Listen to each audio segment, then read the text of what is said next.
Senado aprova o marco regulatório para a exploração da energia em alto mar. Comissão que investigou o aumento da criminalidade na região norte aprova relatório final. E presidente do Senado participa da posse de Alexandre de Moraes na presidência do TSE. Olá, está começando o Senado Notícias Revista.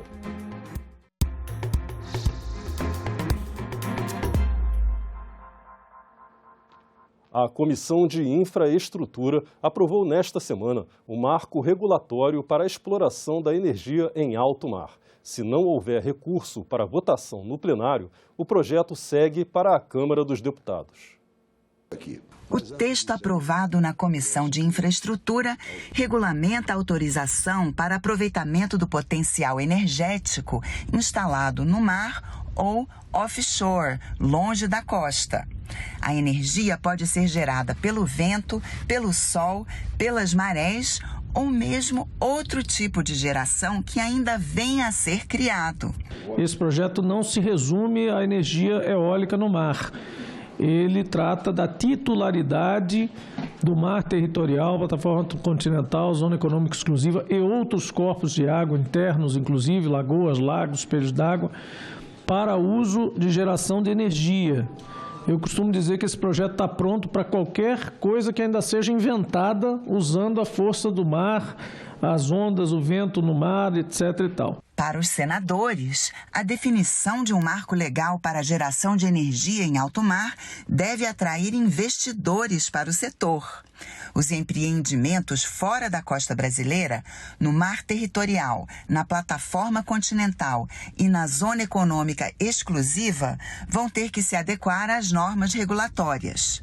O texto procura harmonizar a geração de energia offshore com as outras atividades marítimas, como navegação e pesca, e expressa também a preocupação com a preservação do meio ambiente. Da própria preservação ambiental, de todo o cuidado que se tem que ter ao interferir no ambiente marinho, como também em terra e nas dunas, nos apicuns, nas zonas de transição, nos mangues, enfim, nas áreas todas que qualquer um de nós, aí, qualquer atividade econômica, acaba afetando. A Comissão de Infraestrutura aprovou também o projeto que limita o repasse ao consumidor de perdas por furtos de energia elétrica, o famoso gato, ou perdas no processo de medição. Se não houver recurso ao plenário, a proposta segue para a Câmara dos Deputados. A comissão temporária que investigou as causas do aumento da criminalidade e de atentados na região norte aprovou o relatório final dos trabalhos. A comissão foi criada logo após os assassinatos de um indigenista, servidor licenciado da FUNAI, e de um jornalista britânico, ocorridos em junho. O relatório aponta a situação de violência contra indígenas e o meio ambiente na região norte, contexto que levou ao assassinato de Bruno Araújo e de Dom Philips. O crime organizado estaria, segundo o relator, dominando a economia e a política daquela área, com lavagem de dinheiro de organizações criminosas daqui e de fora, pistas de pouso clandestinas, tráfico de drogas, invasão de terras indígenas e perseguição a lideranças locais. Sem adequada repressão, a Amazônia tem sido palco de uma verdadeira invasão por organizações criminosas que aproveitam o vácuo de poder deixado pelo Estado. É preciso investir no fortalecimento de mecanismos que integrem diferentes poderes e esferas federativas. Entendemos que o resgate da efetiva soberania brasileira sobre essas áreas requer, além da segurança, uma presença robusta do Estado, com toda a gama de políticas públicas que assegurem os direitos de cidadania e promovam o desenvolvimento econômico e social. O relatório oferece 2 projetos de lei como desdobramento dos trabalhos da comissão. Um concede porte de arma de fogo aos integrantes da FUNAI em atividades de fiscalização. E o outro trata da competência das Forças Armadas para atuar na prevenção e repressão de delitos contra direitos indígenas. Além do relatório, a comissão aprovou o voto de repúdio ao presidente e vice-presidente da República e ao presidente da FUNAI por comentários feitos sobre o assassinato ocorrido, apresentado pelo senador Fabiano Contarato. A mais alta cúpula do Poder Executivo tratou o duplo homicídio e a ocultação de cadáver como se fosse algo natural, corriqueiro no país, e pretendem governar. Quando o que vemos é o que o domínio do crime vem se estendendo sobre o vácuo do poder deixado pelo desmantelamento do poder estatal. A Instituição Fiscal Independente do Senado lançou na quarta-feira o relatório de acompanhamento fiscal deste mês. Entre os principais dados está a projeção de crescimento do PIB deste ano, que deve chegar a 2%, e a taxa de desemprego, que recuou para 9,3%. No relatório, a instituição ligada ao Senado elevou a estimativa de crescimento do PIB de 1,4% para 2% em 2022. Isso devido ao efeito de medidas como a ampliação de transferências sociais sobre o consumo das famílias. No entanto, para 2023, o movimento é contrário. A estimativa é que haja um recuo de 0,6% do PIB. Devido ao maior crescimento esperado para a economia em 2022, o órgão elevou a projeção das receitas do governo central. Dados preliminares mostram superávit primário de 72 bilhões de reais até julho. Nesse contexto, a previsão para o resultado primário da União neste ano é de superávit de 27 bilhões de reais. A dívida bruta do governo geral deve encerrar o ano em 78,8% do PIB, abaixo dos 79,4% projetados no relatório da instituição do mês de julho. Ainda segundo a IFE, o mercado de trabalho segue trajetória de recuperação. A taxa de desemprego, por exemplo, recuou para 9,3% no segundo trimestre, mantendo a tendência de queda iniciada em meados de 2021. Em relação ao impacto do reajuste salarial de 18% no judiciário, a estimativa é que ele seja de 1,8 bilhão de reais em 2023, 5,5 bilhões de reais em 2024 e 6,3 bilhões de reais de 2025 em diante. O documento ainda destaca um alívio na inflação após medidas do governo. O IPCA de julho registrou deflação de 0,68% e agora acumula alta de 10,1% em 12 meses. O presidente do Senado, Rodrigo Pacheco, decidiu pela prorrogação de 3 medidas provisórias. O ato de prorrogação foi publicado no Diário Oficial da União. Vamos conferir os detalhes aqui no telão. Uma das medidas provisórias passa a valer até 17 de outubro e amplia o número de diretores da Agência Nacional de Transportes Aquaviários, a ANTAQ.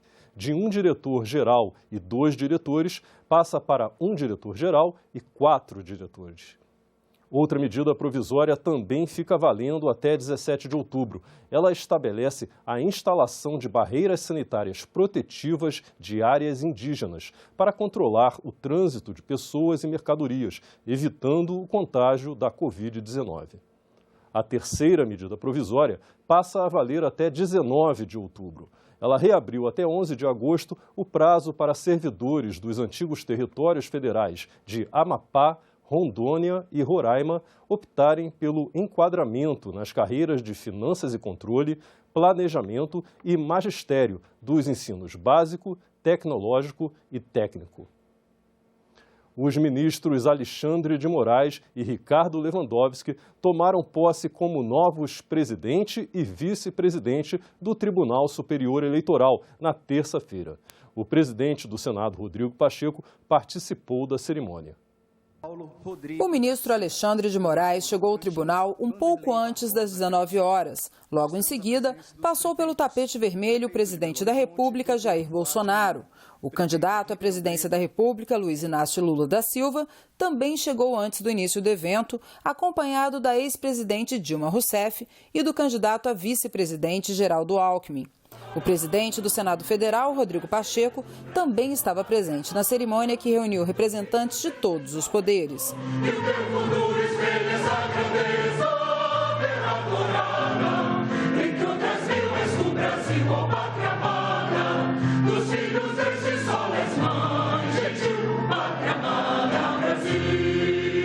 O ministro Alexandre de Moraes tomou posse como novo presidente do Tribunal Superior Eleitoral. Ele substitui Edson Fachin. Ricardo Lewandowski é o vice. Os ministros vão comandar o processo eleitoral de outubro. Declaro aceitar o cargo de presidente do Tribunal Superior Eleitoral, para o qual fui eleito, e prometo bem e fielmente cumprir os respectivos deveres e atribuições, em harmonia com a Constituição e as leis da República. Declaro empossado no cargo de presidente do Tribunal Superior Eleitoral, Sua Excelência, o ministro Alexandre de Moraes, a quem parabenizo e passo a presidência desta sessão solene.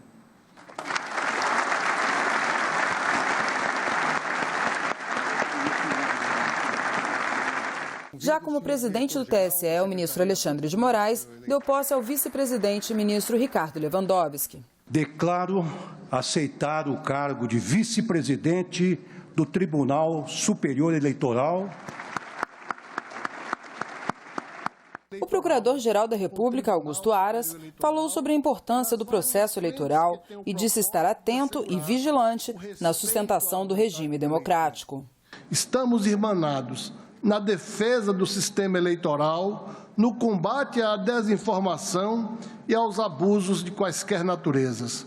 Mas, sobretudo, estamos atentos e vigilantes na sustentação do regime democrático que se expressa também por meio de eleições livres, justas, diretas e periódicas, como as que, certamente, teremos nos próximos menos de 2 meses.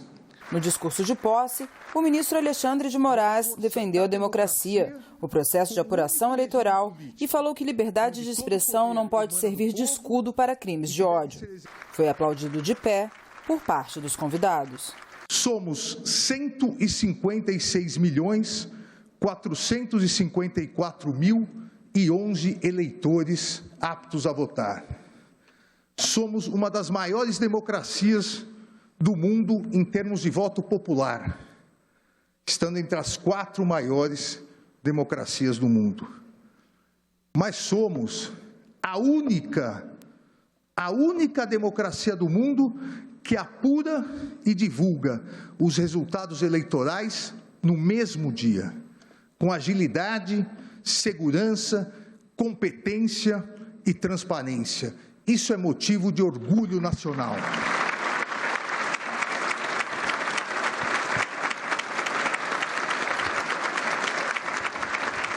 Logo após a cerimônia, o presidente do Senado, Rodrigo Pacheco, parabenizou os empossados por uma rede social. Pacheco disse, abre aspas, reafirmo minha confiança na justiça eleitoral, ainda mais neste momento desafiador do país, para que tenhamos eleições livres, transparentes e seguras, em um ambiente de respeito mútuo entre os candidatos. Alexandre de Moraes nasceu em São Paulo, é ministro efetivo do TSE desde 2 de junho de 2020, após atuar como substituto desde abril de 2017. Possui doutorado em Direito do Estado, livre docência em Direito Constitucional e é autor de livros e artigos acadêmicos em diversas áreas do direito. Atuou como promotor de justiça, advogado, professor de Direito Constitucional, consultor jurídico e ministro da Justiça. Tomou posse como ministro do STF em março de 2017.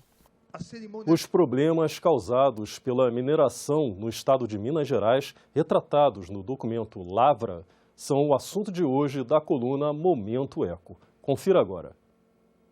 Com direção de Lucas Bambosi, o documentário Lavra faz parte da programação da 11ª Mostra Ecofalante de Cinema, um dos temas do programa Ecocenado, agora no mês de agosto.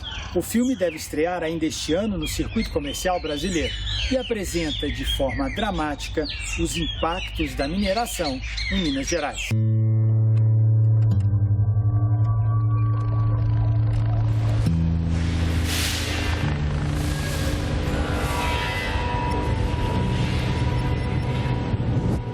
Quando o rio morre, quando uma paisagem é eliminada do mapa, o que nos resta?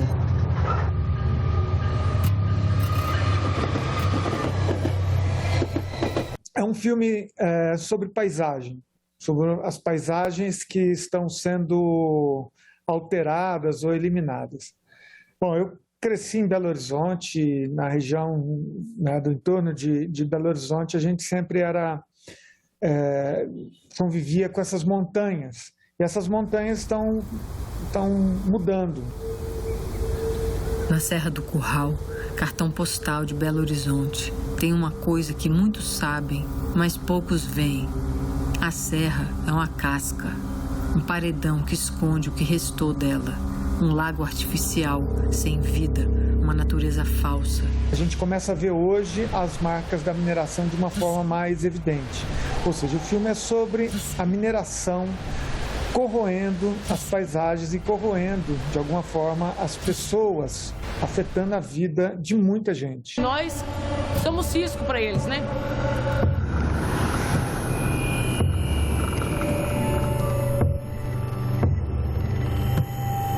Na terra indígena Krenak, atingida pela lama que desceu pelo Rio Doce, após o acidente com uma barragem de rejeitos minerais em Mariana, Minas Gerais, que aconteceu em novembro de 2015, o filme encontra o escritor e líder indígena Ailton Krenak. Ele está inserido ali como um dos afetados, né? como uma comunidade que está nessa rota da lama.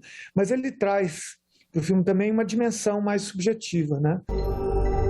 O sonho é a nossa rota de invenção de outros mundos para além desse que nós estamos vendo desaparecer. Uma forte salva de palmas às famílias que transformam o luto em luta e que seguem firmes de não deixar o crime passar impune. Resta o luto.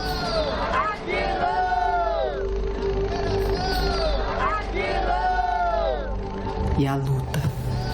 A íntegra dessa conversa com o diretor Lucas Bambosi sobre seu novo filme, documentário Lavra, você vê na edição de agosto do programa Ecocenado, que vai ao ar no sábado às 9 da manhã e às 5 da tarde e no domingo, 8 da manhã e novamente às 5 da tarde. Um ótimo final de semana para vocês. Encerrado o prazo para registro das candidaturas, a propaganda eleitoral gratuita no rádio e na TV começa no próximo dia 26. Mas a influência das mídias digitais e das redes sociais deve crescer, a exemplo do que tem sido observado nas últimas eleições. Alguém já viu santinho de candidato por aí? A tendência é usar cada vez menos papel. Mas isso é algo a conferir. O celular, é claro, não pode entrar na cabine de votação. Mas diga se não é na telinha desse companheiro inseparável que nós ficamos sabendo primeiro de pelo menos alguns desses milhares de candidatos que vão disputar o voto no dia 2 de outubro.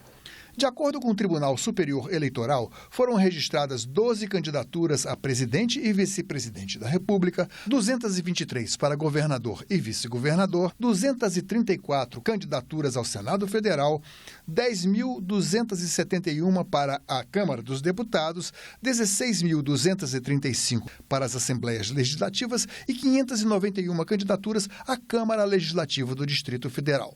Para quem disputa a eleição, o importante é se fazer conhecido e conquistar o voto. E um dos caminhos para isso é aparecer no horário eleitoral gratuito no rádio e na TV, que começa dia 26 e vai até as vésperas da votação. Mas até que ponto a mídia tradicional ainda é decisiva numa eleição? Tanto os aplicativos de troca de mensagem quanto as redes sociais devem ampliar o seu papel no que toca a informação do eleitor, né? A gente viu isso com bastante força nas eleições de 2018 e tudo indica que isso deve crescer agora nas eleições de 2022, né, com o reflexo da redução da importância da mídia tradicional no processo. Estão habilitados para votar exatos 156.454.011 eleitores. As regiões Sudeste, com 66 milhões, e a Nordeste, com 42 milhões, possuem o maior número de votantes.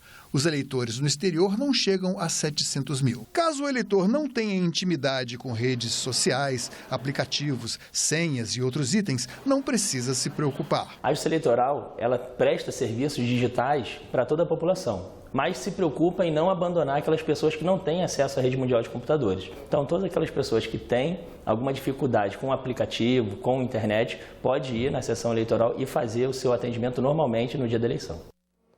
Regras aprovadas no Congresso pretendem dar maior competitividade às mulheres na corrida eleitoral. O objetivo é aumentar a representatividade no parlamento. Elas são a maior parte do eleitorado brasileiro, mas ainda estão longe de conseguir se eleger na mesma proporção dos homens. Para se ter ideia, as mulheres são mais de 77 milhões de eleitoras, o que representa 52% do total. Desse número, apenas 9 mil mulheres concorreram a um cargo eletivo nas eleições gerais de 2018. Destas, 290 foram eleitas, representando 16% do total de eleitos. Mas regras aprovadas pelo Congresso pretendem aumentar a competitividade e a participação feminina nas eleições deste ano. Uma delas é de que os votos dados a mulheres e pessoas negras contarão em dobro para a distribuição de recursos do fundo eleitoral entre os partidos políticos. A intenção é estimular os partidos a aumentarem as representações femininas e negras no legislativo. As novas regras aprovadas recentemente, que estão em vigor para o pleito de 2022, podem ser compreendidas como reforço aos dispositivos institucionais já existentes, como a lei de cotas, que data da segunda metade dos anos 90. E elas dizem respeito à importância e à urgência de se ter mais mulheres em espaços de poder de tomada de decisão. Estar na arena de tomada de decisão nesse espaço legislativo e também no espaço executivo é de suma relevância para que os direitos das mulheres sejam também pensados nessa ampliação de democracia e cidadania. As mulheres falam sobre assuntos econômicos, sobre logística, sobre transportes, sobre indústria, sobre comércio, geração de emprego e renda. Mas também falamos sobre assistência social, saúde e educação. Porém, nossa representatividade no parlamento é muito pequena. Precisamos melhorar esta representatividade para que possamos melhorar o debate político da nação. Mas a especialista explica que a distribuição de mais recursos depende do próprio partido e reforça a necessidade de compromisso dos partidos com as candidatas mulheres e negras. É preciso que haja um compromisso dos partidos propriamente, haja também um envolvimento da sociedade civil, de fiscalizar, de cobrar que esses recursos cheguem a quem é de direito, também dos próprios candidatos e candidatas aí contemplados nessa definição, né, dessa atribuição de recursos pela legislação, além de haver também da própria Justiça Eleitoral ações, mecanismos de conferência, de punição, né, de fiscalização junto às legendas, junto às executivas do partido. E cresce o número de mulheres na disputa por uma vaga no Senado. Mas o perfil das candidaturas não mudou muito em relação às últimas eleições. O TSE registrou 234 candidaturas ao Senado, 49 a mais que em 2014. Assim como agora, em 2022, naquele ano, 27 vagas estavam em disputa, o que corresponde a 1/3 das cadeiras do Senado. Esses números ainda podem mudar, porque as candidaturas serão analisadas pelo tribunal. E dos 234 candidatos, 14 concorrem à reeleição.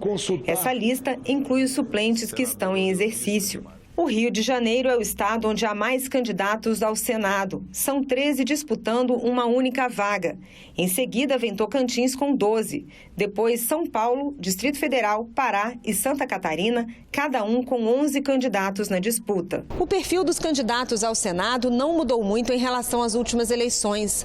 Homem, branco, casado, nível superior completo e mais de 50 anos. Empresário é a atividade mais comum entre eles. E houve um aumento no número de mulheres concorrendo a uma vaga ao Senado. Em 2014, as candidaturas femininas representavam 18,9% do total. Em 2018, 17,6%. E este ano, 22,5%. O TSE registrou ainda uma redução no número de candidatos que se declararam negros. Em 2022, são cerca de 31%. Em 2018, eram 33,5%. Há ainda 3 candidatos que se declararam indígenas. Este foi o Senado Notícias Revista. Você pode rever as reportagens desta edição na nossa página na internet, senado.leg.br/tv. Muito obrigado pela sua companhia e continue sintonizado aqui na TV Senado.